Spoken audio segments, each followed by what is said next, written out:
with breaking news. A grand jury indictment going after 11 so-called fake electors who tried to overturn the 2020 presidential election here in Arizona. These people are charged with fraud, forgery, and conspiracy. Investigative reporter Morgan Lowe joining us live in studio, breaking all of this down. Yeah, we heard this was coming, not necessarily today, but this is a remarkable document. It is 58 pages long. 18 people are indicted here.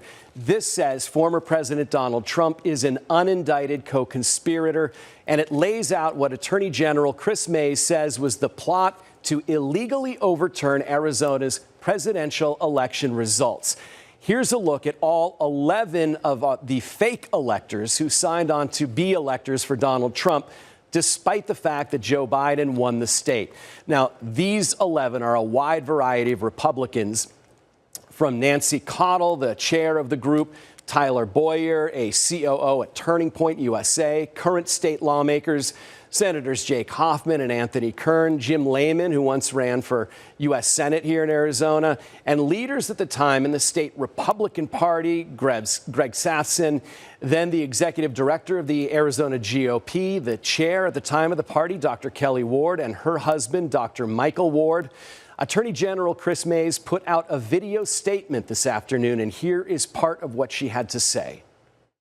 We're here because justice demands an answer to the efforts that the defendants and other unindicted co-conspirators allegedly took to undermine the will of Arizona's voters during the 2020 presidential election. The scheme, had it succeeded, would have deprived Arizona's voters of their right to have their votes counted for their chosen president. It effectively would have made their right to vote meaningless. So this indictment also includes 7 additional people who were indicted, but their names have been redacted.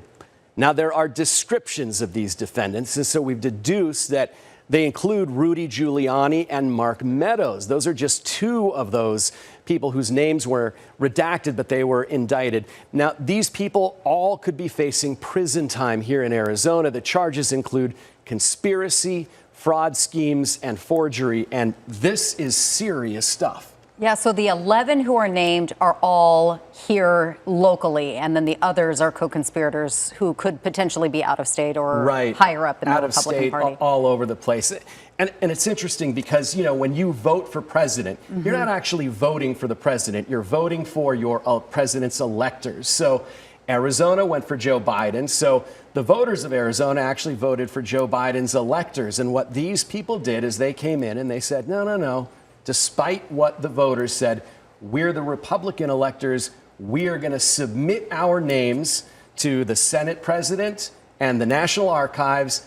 And what this indictment says is that was a crime and there was a big conspiracy that brought it about. It'll be interesting to see how this progresses in the days ahead. Yeah, we're going to have lots of coverage tonight. Morgan, thank you.